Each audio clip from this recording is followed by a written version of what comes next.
Hi, my name is Vincent Fichot. I'm a French citizen. My two children were kidnapped on August 10th, 2018, from their house in Tokyo. My son Tsubasa was about to turn 3, and my daughter Kaede was 11 months old. For the last 3 years now, I have not heard from them, and neither has the French government, despite requesting help from the Japanese government. This is my story.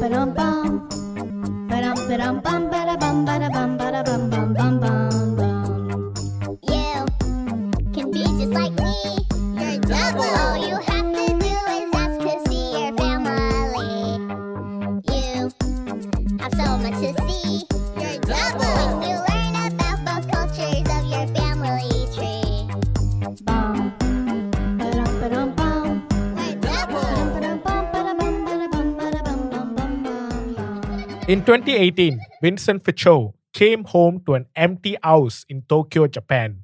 His wife, 3-year-old son, and 11-month-old daughter had vanished. All he had done was suggest that he might want a divorce. He hasn't seen or heard from his family since, and every effort to contact or reunite with his family has been blocked by his wife, her lawyers, Japanese courts, the police, and even the politicians and policymakers from Japan. Now, with nowhere else to go, Vincent has started a hunger strike in a desperate attempt to reunite with his kids.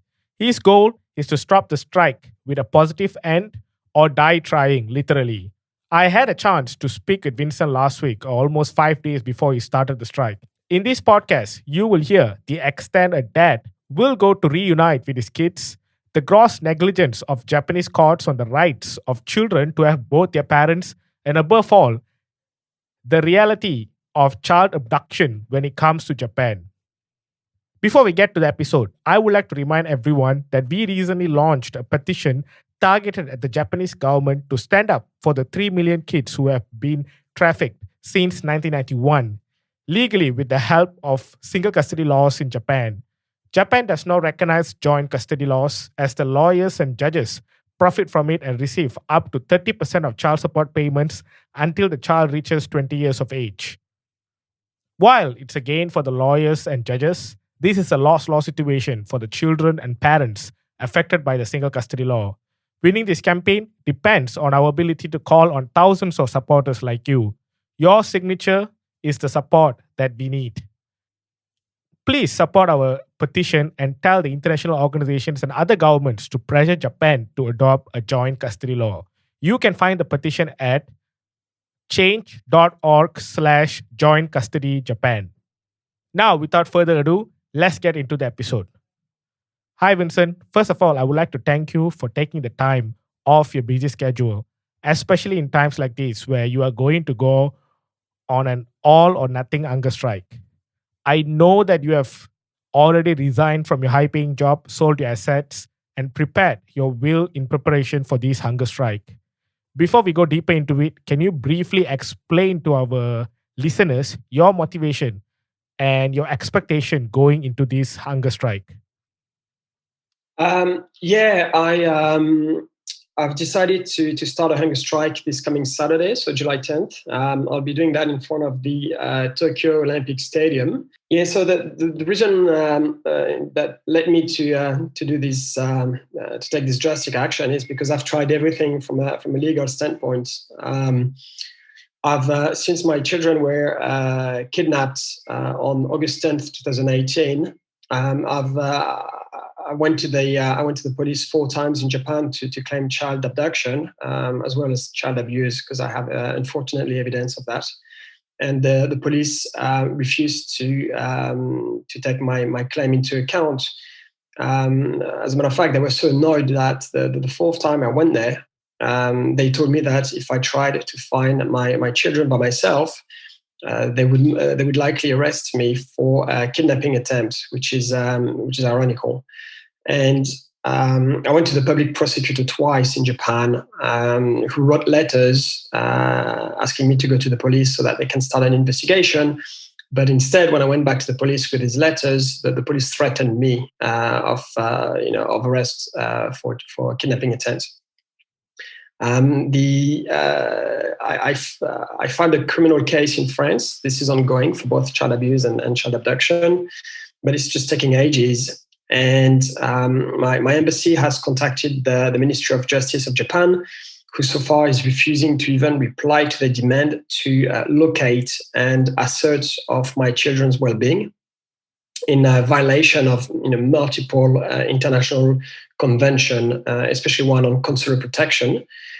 I filed a case to the United Nations. I was in European Parliament presenting the case last year, and the resolution was eventually passed, asking Japan to put an end to the abduction of European children in Japan. I met with the French president in June of 2019 to explain him the situation my children were in. He addressed Abe-san, the Japanese prime minister at the time, directly that night, calling our situation unacceptable, but there was no response from the Japanese authorities. So I've tried everything. I've gone to the UN, the European Parliament, to the police, prosecutors. My head of state asked the Japanese head of state to remedy the situation, and nothing's moving. And since then, 3 years have passed. So my children have forgotten about me. They've been alienated. And worse, my government cannot even assert whether my children are alive or not, which is frankly unheard of for a developed country. And that really shows that Japan has no interest in remedying the situation. So in light of these violations, and if I do nothing, this is likely to persist until my children become adults. And my daughter was only 11 months old when she was abducted, and my son was 3. We need to press the Japanese government to do something. But the soft diplomacy does not work in Japan. It's really a misconception from Westerners to think that Japan cannot be spoken directly, and that everything has to be consensus driven in Japan. It's actually not the case. And I've been here 15 years, so I fairly know how the Japanese work. So I've also asked my government to take some actions towards Japan in light of their refusal to even engage. In fact, France asked the Japanese government to reinstate a liaison bureau to look after the cases of French children abducted within or to Japan. That's how bad it is. And that request was made in May 2019. And as of 3 weeks ago, and I received a letter from the French Minister of Foreign Affairs, the Japanese had not replied to the multiple requests, so for over 2 years. And that shows that Japan does not want to look into the child abduction cases. So France is just trying nicely, using soft diplomacy, and that does not work. So what I want to do is to now put the French government in a position where they're going to have to choose between, the life of a French man, possibly putting his life at stake in front of the medias during the Olympics, to make sure that his children's rights are respected, or the French government is just, does not care, and just wants to continue maintaining nice relationships with Japan. But at the end of the day, it is the obligation of the French state to protect its citizens, especially its children, even outside of its borders. So, I'm hoping that my action will trigger a reaction from the French authorities, where they're going to make the final request to the Japanese government to immediately provide reparation to our children who have been kidnapped with the help of the Japanese government, according to United Nations principles. And if Japan refuses, then France should apply some sanctions. And there are many sanctions that Japan can apply. They can expel the Japanese ambassadors to Paris. They can recall the French ambassadors to Japan. They can, and that's what I'm asking, they must, in fact, take this issue to the International Court of Justice. We're talking about human rights violations that Japan refuses to acknowledge and do anything about it. And this is a G7 country. So I'm certainly not asking to impose French laws in Japan. I'm merely asking for the rule of law to be respected in Japan. Japan has a penal code that protects the abduction of a minor, like in most developed countries. Japan ratified the Convention on the Right of the Child in 1994, over 26 years ago, and does not respect it. And yet that convention, Article 35, clearly states that the abduction of a child for any reason, under any form, is to be banned. So, I'm only asking France to ask Japan to respect its own penal code, to respect the treaties, the human rights laws that it has duly ratified. And if Japan doesn't do that, they should be facing consequences. The United Nations wrote a protocol in 2005 about the reparation for gross violation of human rights. And this is basically what I'm asking my government through my action to have Japan respect. And that basically includes the return of one's place of residence, the right to family life, the right to identity, the promise of non-repetition. And this is what I'm asking. But clearly France has to tell Japan that they must act immediately or apply sanction right after that. From what I know, most protests, even hunger strikes or union strikes, will come with a list of demands. Do you have any such demands? In other words, what are the conditions you have put forward in order for you to stop this hunger strike?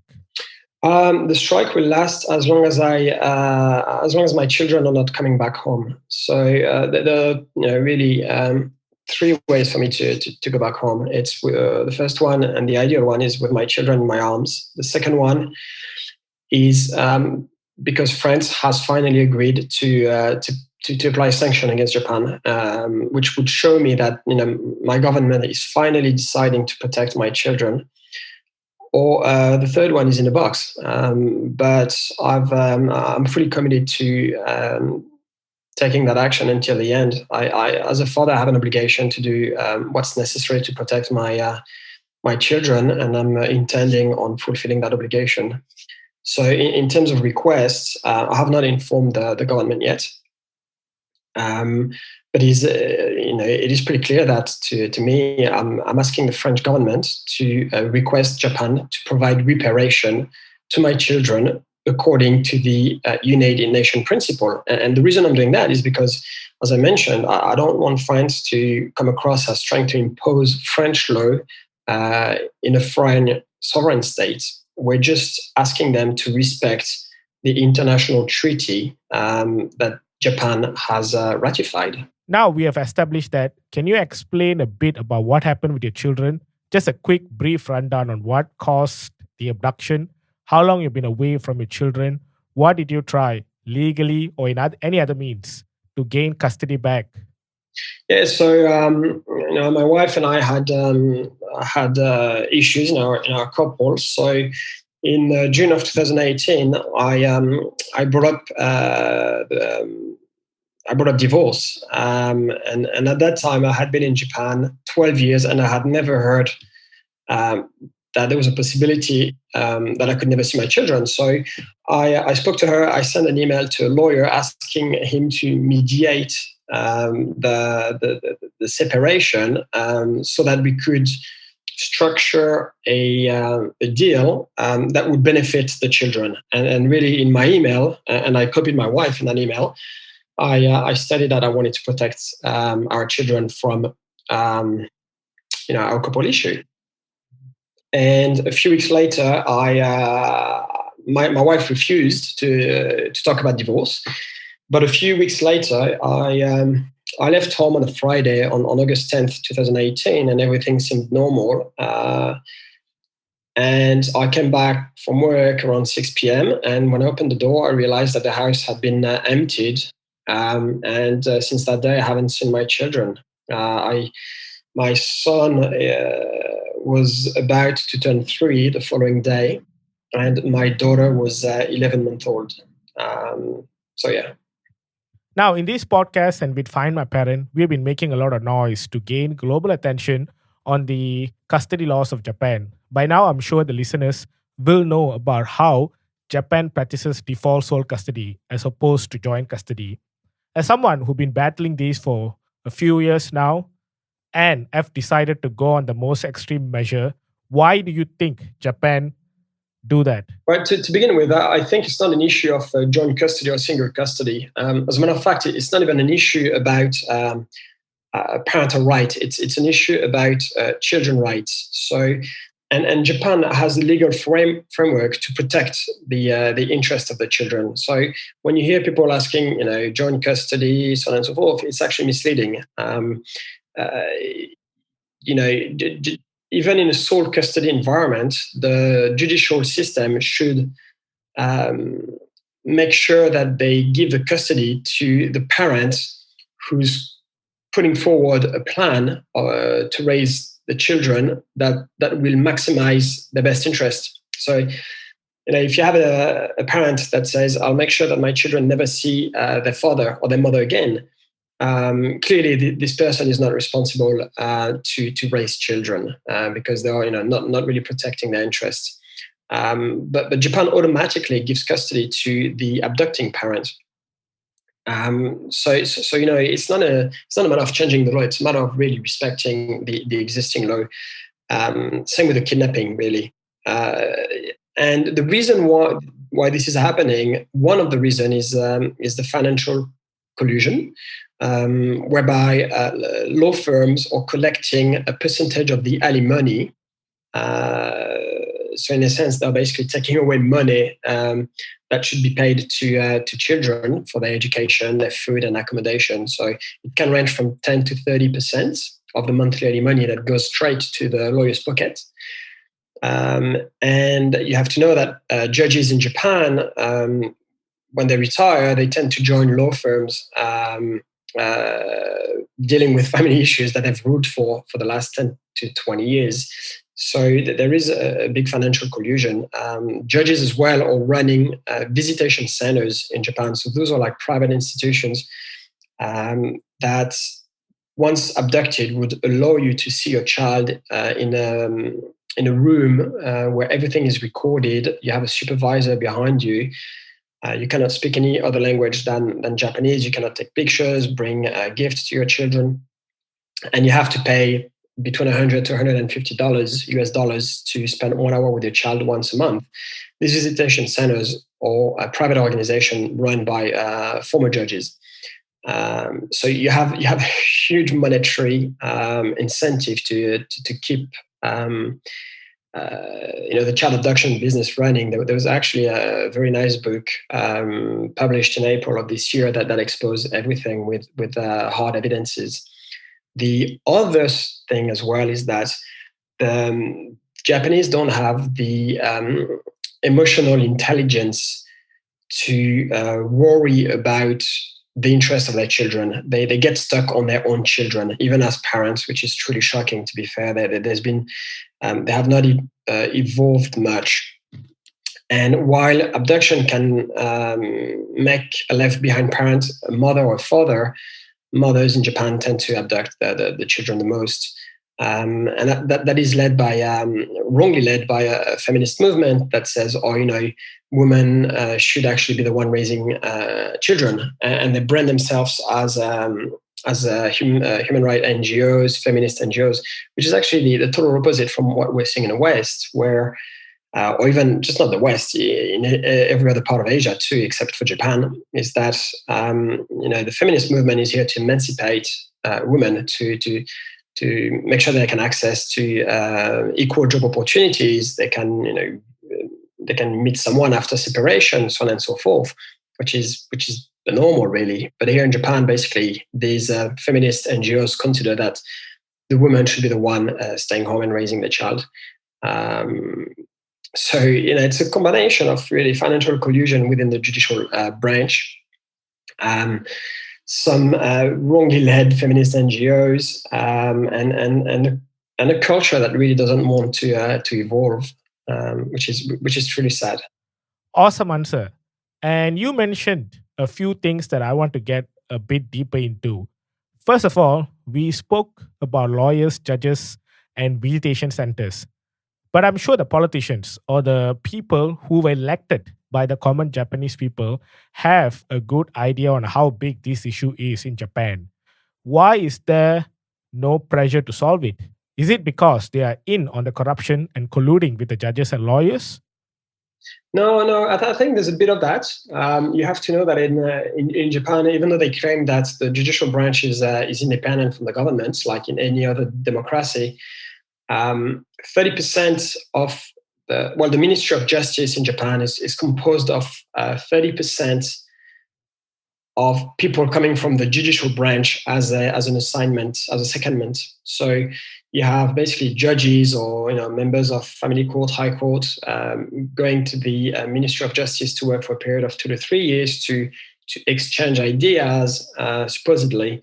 But these people then, once they join the Ministry of Justice, who's really here to make sure that the judicial branch is functioning normally, well, it's composed of people who were working as judges and who are going back to work as judges. So these people have, and some of them have vested interests, as we discussed previously. So they have no interest in changing the system, really. So it's nothing can change. I think that's one of the reasons. The second reason is I think it's inherent to the Japanese culture, where if something does not impact you directly, you just don't care. The third one is there's also very little awareness about human rights in Japan, and there's a huge media control by the government, and that issue has not been relayed in any of the medias up until maybe 2 years ago. But for the last 2 years, we started seeing the Japanese press, reporting about child abduction, which is a step forward, but it takes ages. And also, people are looking at the wrong issue again in Japan. For example, there's a family law group composed of scholars and MPs here, looking to revise or to provide guidance for revising the family law in Japan. But this group meets once a month, and each member is allowed to speak for 5 minutes. So how can you really move forward in these conditions? There's no really task force because there's no really will. And they're looking at the wrong issue. They're talking about making sure that visitation are respected, because even after your child is abducted in Japan and you're lucky enough to have the right to see your child for 1 or 2 hours every 2-3 months, there's no enforcement mechanism. So the rulings are not binding, really, technically in Japan. So this is not the issue. The issue is that once the child abduction should be severely punished, because what causes the biggest trauma in a child is when they're moved overnight, and that any relationship with the other parent, the other family, their school, everything, all these ties are severed, and this is really what hurts children. And this is why, for example, in case of international abduction, the Hague Convention stipulates that the child should go back home within 6 weeks, which is not even happening in Japan. But that's really to avoid the children from being alienated, losing contact with the world that he knew before. I think it is sadly it's the people who are in charge of changing the rules and making things better are actually very ill-informed. And finally, I think there's also a reluctance from Japan to change, because they would have to acknowledge that they have been violating children's rights for the last 30 years. And Japanese people are extremely pride. It's really they come across as very humble people. It's actually the total opposite. really. So they don't want to admit that they've done things wrong, especially since they've been criticizing every foreign government attempt to ask Japan to put an end to child abduction. So now, if suddenly they flipped, that would mean that they have lied to other governments for the last 30 years. They have violated children's rights for the last 30 years, and this is something that Japanese would never do. They would never admit their mistakes. Something else you mentioned just now is about the feminist groups. I've read reports saying that the poverty rate in single mothers is alarming when it comes to Japan. If that is the case, why are these feminist groups advocating for alienation and abduction when it's easier to raise the children, especially financially, if they were to have a shared custody arrangement? Absolutely. Actually, there was a survey, and I couldn't find it again. I'll have to dig it out. That showed that the bulk of the single mothers not receiving child alimony was made up by mothers who preferred not to have any interaction with their previous husband, and cut every possible ties between their children and their fathers.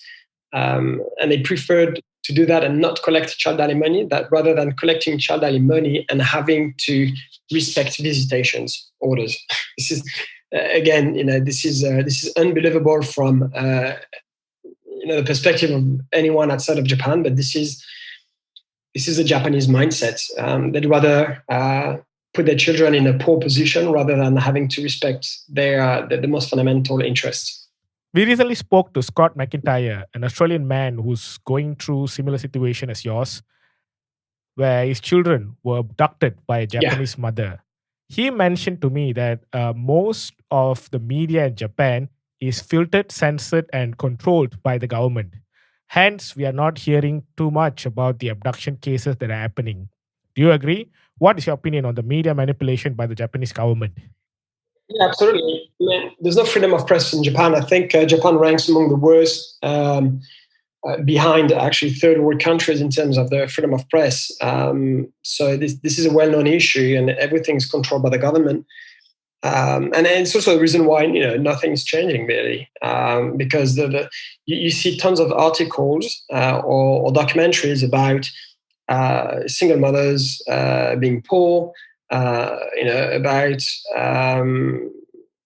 children committing suicide, and but they're not really looking into the reasons why, and that because again, as I said, it bothers them, and they would have to acknowledge that they've been in the wrong for the last 30 years.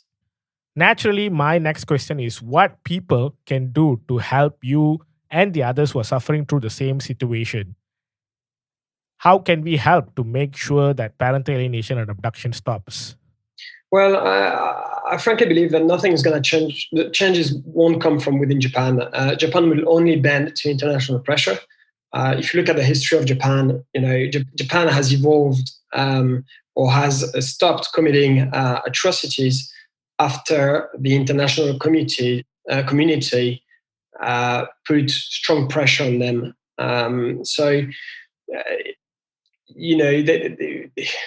It's really trying to mobilize people to request their own government to do something towards Japan. If suddenly we had a resolution in Europe last year that requested all embassies of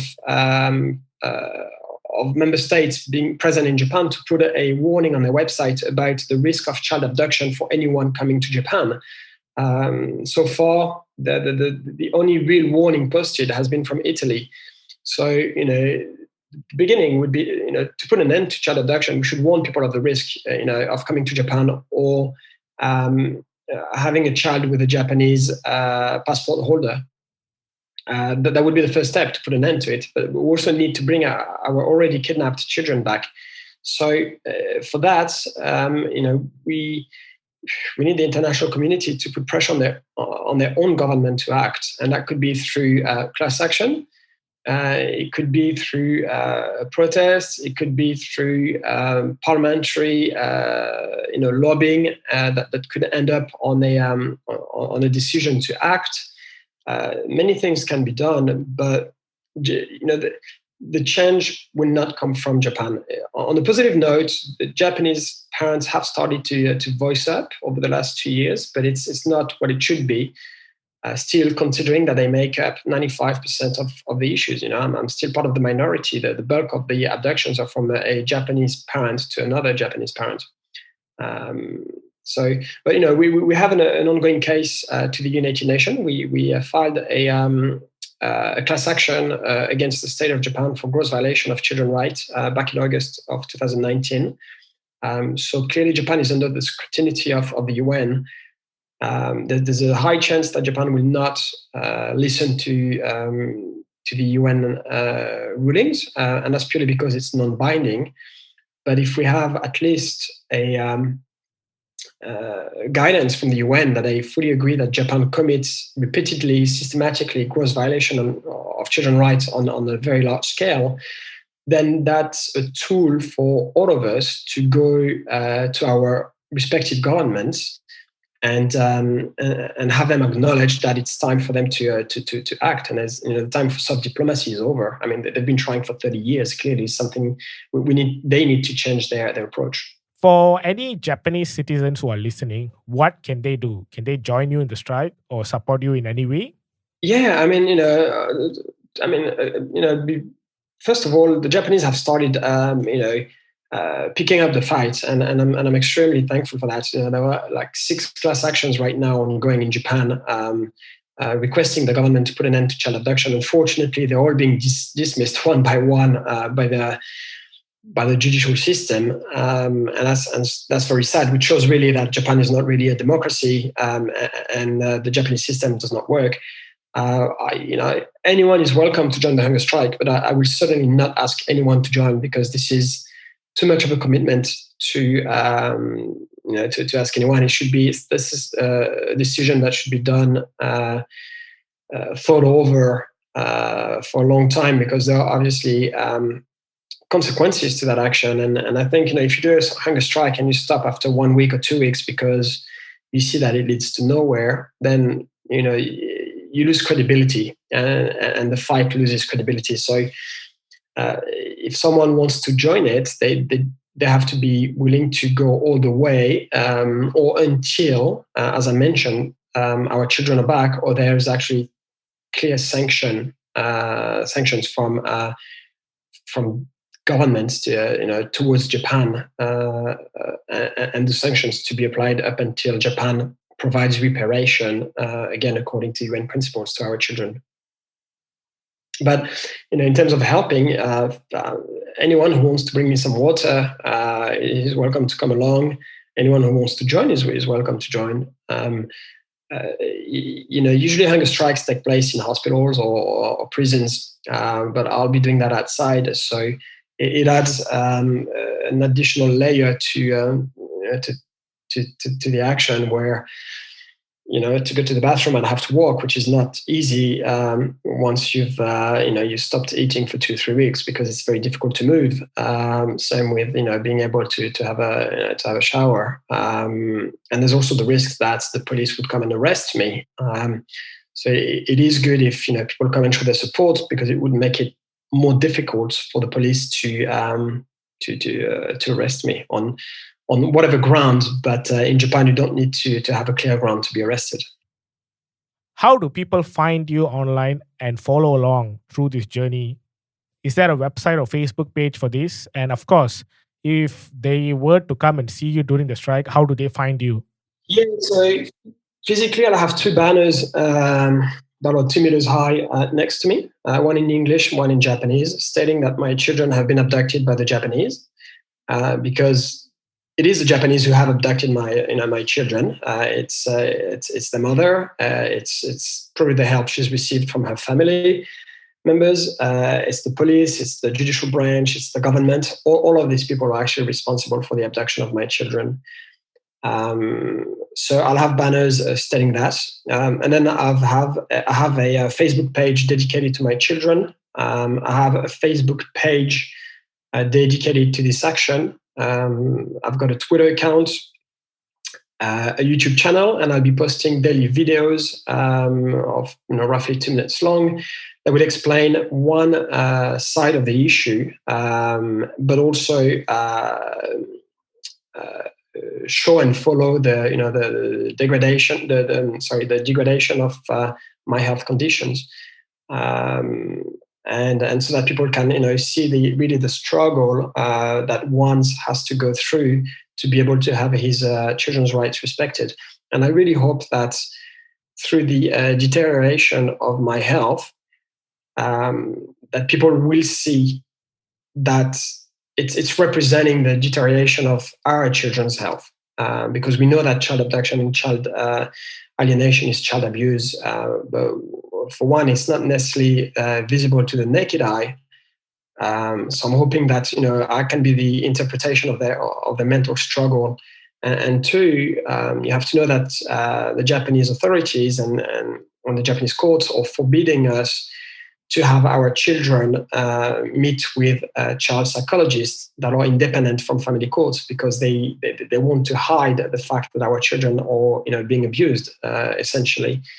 So I'm hoping that through the weight loss, through the risk that it poses to my health, people will see that and think about the struggle that our children go through. Just thinking about how you are so calm knowing that you might die in this process is giving me the chills.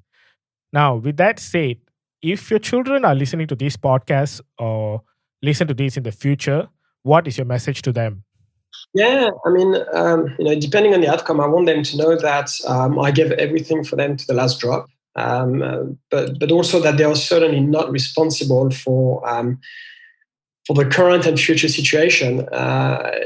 They are the victim, and I really want them to think of themselves as victims, and certainly not being responsible for whatever happened and is going to happen. And they have to know that they had the unconditional love and support from their father, and I want them to be to be happy with that. It's not me trying to abandon them. I'm just doing it because, as I said at the beginning, I have an obligation towards them as a parent to give everything I have to protect them, and that's what I'm doing. All right, Vincent, thank you for spending time with us. I wish you good luck, and we at Find My Parent are ready to assist you in any way possible. With that said, if you're interested in this journey with this hunger strike, you can visit findmyparent.org/Vincent Fichot, or just go to the show notes to get the links. We will document his journey on a daily basis, and we'll also share his updates through our social media channels.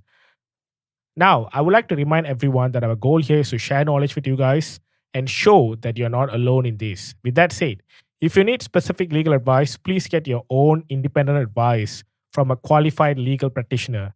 If you're a minor, or if you happen to have difficulties in understanding certain parts within this episode, please approach a responsible adult or someone knowledgeable and ask them for clarifications. We have done our best to make sure that it doesn't offend anyone. And if you have further questions or comments regarding Find My Parent or this interview, or you want to know more about what's happening with Vincent, you can always email me at sk@findmyparent.org.